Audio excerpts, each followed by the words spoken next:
Hello friends, welcome back to my channel প্রগতিস লাইফস্টাইলে সকলকে জানাই স্বাগত। তোমরা সকলে কেমন আছো? আশা করি খুব খুব ভালো আছো, আর আমিও ভালো আছি। তো চলে এসেছি আজকে একটা নতুন ভিডিও নিয়ে। দেখো, আর তো সকালবেলা আমি এখন স্নান সেরে নিয়ে রেগুলার যেরকম কাজ থাকে সব কিছু করে নিয়ে স্নান করে নিয়েছিলাম। তো সকালবেলায় স্নান করে দেখো ঠাকুরকে এখন পূজাটা করে নিচ্ছি। আর তো দিদিভাই শাশুড়ি মা ওরা আগে পুজো করে গেছে, তো তারপর আমি একটু ঠাকুরকে ফুল দিয়ে দিচ্ছি। আর নিত্যদিন তো এটা হয়েই থাকে, তো তোমরা সকলেই দেখেছো আমার অন্যান্য ব্লগে। তো চলো আজকে সারাদিন আমি কী কী করছি তোমাদেরকে সেটাই শেয়ার করব যতটুকুন পারবো। আমার পুরো ভিডিওটা দেখতে থাকো, আমার সাথে থাকো, স্কিপ না করে।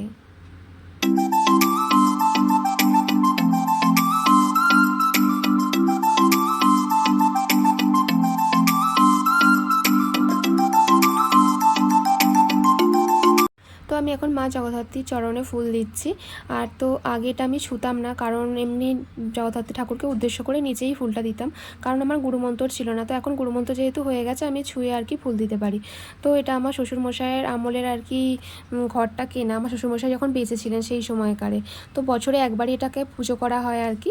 আর তো দেখো পুজো আচার সেরে নিয়ে আমি এখন সকালবেলা জল খাওয়ার খেতে বসে গেছি। তো তোমার দাদা ভাইয়ের খাওয়া হয়ে গেছে, ও ঘরের মধ্যে আর কি কাজ করছিল, তো খেয়াল করেনি যে আমি ভিডিওটা অন করেছি। তো সামনে দিয়ে চলে গেছে, তারপর আমি দেখলাম বলে ও বুঝতে পেরেছে, হাসছে।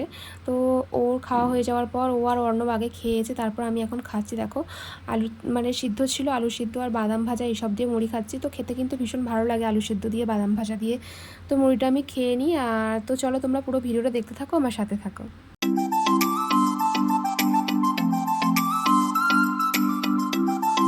তো সকলের টিফিন সারা হয়ে গেছে। দেখো এখানে এখন পেঁয়াজ আর ক্যাপসিকামটাকে এরকমভাবে কাটা হয়েছে আর কি। তো দেখে বুঝতেই পারছো এটা চিলি চিকেনের জন্য কাটা হয়েছে। আর এখানে গাজর কুচানো হচ্ছে ফ্রাইড রাইস হবে বলে। তো আজকে একটুখানি ইচ্ছে গেল বাড়িতে আর কি, প্রায় তো চিকেন হয়, তো চিলি চিকেন করা হয় না সব সময়, যার কারণে ফ্রাইড রাইসের চালটাও ছিল, তো সেই কারণে চিলি চিকেন আর ফ্রাইড রাইসটা হচ্ছে। আর তো দেখো এখানে চালটাকে এখন আধা ঘন্টা ভিজিয়ে রাখা হয়েছে, জলটা ছড়িয়ে নেওয়া হয়েছে। আর জলের মধ্যে আমি গোটা গরম মশলাগুলো দেবো বলে তোমাদেরকে একটু দেখিয়ে দিলাম ভিডিও করে, দেখো। আর তো জলটা গ্যাসের মধ্যে গরম করতে দেওয়া হয়েছে, তার মধ্যে একটু সাদা তেল দিয়ে দেওয়া হয়েছে। সবই তো মোটামুটি জানো যে চিলি চিকেন আর ফ্রাইড রাইসের রেসিপি অনেকেই জানে। তো মাংসটাকে ম্যারিনেট করার জন্য দেখো যা যা দেওয়ার সব কিছু দেওয়া হয়ে গেল। এর মধ্যে গোলমরিচ গুঁড়ো ছিল, তারপরে হলুদ গুঁড়ো, রেড চিলি পাউডার, লবণ একটু, আর কর্নফ্লাওয়ার, ডিম এসব দিয়ে আর কি ম্যারিনেট করে রাখা হবে। আর যতক্ষণ এটা ম্যারিনেট থাকবে, যত বেশিক্ষণ আর কি, তত কিন্তু জিনিসটা খুব সুন্দর হয় আর কি, ক্রিস্পি হয় যখন ভাজা হয়, ভালো লাগে। তো ম্যারিনেটের টাইমটা আর কি বেশি করে দিতে হবে। আর তো বন্ধুরা, এটা আমি রেসিপি তোমাদের সাথে শেয়ার করছি না, তবু আমি বলে দিলাম, যেহেতু তোমরা আমার অনেকেই ব্লগ ভিডিও দেখো, সকলের যারা জানো তাদের তো ঠিকই আছে, যারা জানো না তাদের জানাও হয়ে যাবে।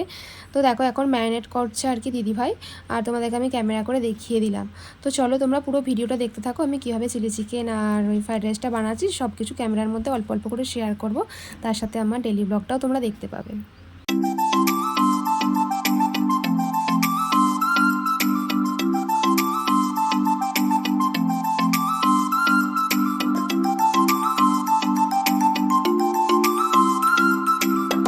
তো দেখো বাইরে আজকে এত বৃষ্টি হচ্ছে, তো বৃষ্টি থামার কোনো নামই নেই আর কি।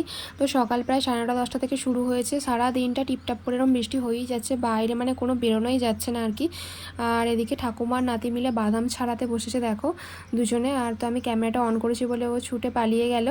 আর তো দেখো এগুলো বাদামগুলো ছাড়িয়ে রাখলে সুবিধা হয়, যখন তখন ইচ্ছে গেলে আর কি ভাজা যায়, না হলে ঠিক ছাড়িয়ে সময় হয়ে ওঠে না। আর এদিকে ফ্রাইড রাইসের চালটা দেখো সিদ্ধ হয়ে গেছে যতটুকুন প্রয়োজন আর কি। তো একটু পাখার মধ্যে মিলে দিয়েছি, যার মধ্যে একটু ঠান্ডা হয়ে গেলে জিনিসটা আর কি ঠিকঠাক শক্ত মতন হয়ে যাবে। তো মোটামুটি শক্তভাবেই নাবানো হয়েছে। আর এখানে দেখো আমি গাজর এগুলোকে আর কি ভেজে নিচ্ছি। তো যেগুলো ফ্রাইড রাইসের মধ্যে দেবো সবজিগুলো, গাজর আছে, ক্যাপসিকাম আছে, তারপরে কিশমিশ আছে, তো সেগুলোকে আর কি আমি রেডি করে নিচ্ছি। তো তোমাদেরকে তাই ক্যামেরাটা অন করে দেখালাম। আর এদিকে দেখো অর্ণব আর তোমার দাদা ভাইয়ের কাণ্ড আর কি, বৃষ্টির জন্য সেলুনে নিয়ে যেতে পারছে না বলে চুলগুলো এত বাজে হয়ে গেছে, তো সে নিজে একটুখানি আর কি সাইজ করে দিচ্ছে। তো এদিকে দেখো চিলি চিকেনের জন্য যে মাংসটা ম্যারিনেট করা ছিল সেটাকে আর কি আমি ভেজে নিয়েছি। আর ফ্রাইড রাইসটা আমার রেডি হয়ে গেছে, তোমাদেরকে দেখাচ্ছি পরে। তো এখানে দেখো চিলি চিকেনের জন্য পেঁয়াজগুলো যে ডুমো ডুমো করে কাটা ছিল চৌকো পিস করে, তো সেগুলোকে এখন কড়াইয়ের মধ্যে দিয়েছি। এটা কিন্তু বেশি ভাজলে চলে না, হালকা জাস্ট ভাজলেই হয়। তো এখানে দেখো সয়া সস আর টমেটো সসটাকে আর কি এক জায়গায় রেখেছি, আর এখানে একটু কর্নফ্লাওয়ার গুলেছি, তার মধ্যে একটুখানি গ্রিন চিলি সস দিয়েছিলাম অল্প করে। তো সেটাকে এখন গুলে রেডি করে রেখে দিয়েছি। আর এখানে দেখো ক্যাপসিকাম আর টমেটো কুচি সবগুলো আর কি পেঁয়াজের সাথে দিয়ে দিয়েছি, পেঁয়াজটা আর কি হালকা একটুখানি কড়াইয়ের মধ্যে নাড়াচাড়া করি, এগুলো দিয়ে দিতে হবে। তো বেশি ভাজলে এগুলো চলে না, মানে খেটে গেলে ঠিক ভালো লাগবে না জিনিসটা। তো গোটা গোটা হয়ে থাকলে দেখতে ভালো লাগবে। তো দেখো সসগুলো দিয়ে আর কি আমি চিকেনটা দিয়ে দিয়েছি। তো চিলি চিকেন রান্না করাটা কোনো ব্যাপারই না, মানে ভীষণ সোজা একটা রেসিপি। তো আমি তোমাদেরকে দেখিয়ে দিলাম, দেখো কত সুন্দর দেখতে লাগছে, মানে তোমাদের একটু খেটে দেখিয়ে দিচ্ছি। তো হালকা এটা ফুললেই জুসটা ঠিকঠাক হয়ে যাবে। তো এদিকে দেখো ফ্রাইড রাইসটাও রেডি হয়ে গেছে, আর দেখতে এত সুন্দর লাগছে। আর তো এখানে ফ্রাইড রাইস আর এখানে চিলি চিকেনটা আমার রেডি হয়ে গেছে। দুপুরের খাওয়াটা কিন্তু আজ দারুণ জমে যাবে। তো সকলেই কিন্তু ভীষণ পছন্দ করে, আমার বাড়ির সকলেই চিলি চিকেন ফ্রাইড রাইস খেতে ভীষণ ভালোবাসে। আর বাচ্চাদের যাতে ঝাল লাগবে না তাদের জন্য একটুখানি তুলে রেখেছি, আমাদের একটু অল্প করে লঙ্কা দিয়েছিলাম। তো এর মধ্যে দেখো তোমাদেরকে বলা হয়নি, আমার শরীরটা কিন্তু ভীষণ খারাপ ছিল, জ্বর সর্দি মতন একটু হয়েছিল। তো যে ডাক্তারখানা যাবো সেই উপায়টাও নেই, এত বাইরে বৃষ্টি হচ্ছে, তো রেডি হয়ে বসে আছি, তো যেতে পারছি না।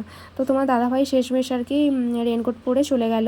তো এই বৃষ্টির মধ্যে আমি বেরোলে আর কি আমার আরও বাড়াবাড়ি হয়ে যাবে, যার কারণে আমি গেলাম না। তো হোমিওপ্যাথি ডাক্তারখানা আর কি আমার বাড়ি থেকে বেশ অনেকটাই যেতে হয়, তো যার কারণে তোমার দাদাভাই আর কি বাইক নিয়ে চলে গেল। তো শরীরটা খারাপ কিন্তু তার মধ্যেও দেখো এত কিছু রান্নাবান্না করেছি, কিন্তু ডাক্তারখানাটা যেতে পারলে ভালো হতো। তো যাই হোক যেতে পারলাম না, এত বাইরে বৃষ্টি হচ্ছে, একদম থামছে না, অনেকক্ষণ ওয়েট করেছি। তো দেখো তোমার দাদাভাই এখন ওষুধ আনতে গেল, আমি তো দালানটায় বসে বসে একটু ওয়েটই করছিলাম। তো দুপুরবেলা তারপর কোনো ভিডিও শেয়ার করিনি, দেখো সরাসরি বিকালবেলা এখন রুটি করছি, তোমাদেরকে সেটা দেখালাম ভিডিও করে। তো চিলি চিকেন অল্প করে রয়ে গেছে, তো আর কিছু বানাবো না, রুটি দিয়ে ওটা রাত্রে হয়ে যাবে। তো অর্ণবকে দেখো সন্ধ্যাবেলা একটু পড়াতে বসেছি, সামনেই ওর এক্সাম আছে, যার কারণে তো না বসলে নিয়ে নিচে পড়বেই না একটুও। আর আজকের ভিডিওটা বন্ধুরা এই পর্যন্তই। তোমাদের যদি ভালো লেগে থাকে অবশ্যই লাইক কমেন্ট শেয়ার করো, সাবস্ক্রাইব করে দিও আমার চ্যানেলে যারা নতুন বন্ধু আছো। আর এরকম আরও ভিডিও দেখতে চাইলে কিন্তু আমার চ্যানেলে অবশ্যই কমেন্ট করে জানিও। আর তোমাদের কেমন লাগলো সেটা অবশ্যই কমেন্টে জানিও। পরবর্তী ভিডিওর জন্য তোমরা অবশ্যই কিন্তু অপেক্ষা করো, ততক্ষণ তোমরা খুব খুব ভালো থেকো, সুস্থ থেকো। আর আমার ভিডিও কিন্তু বেশি বেশি করে দেখো। Tata bye.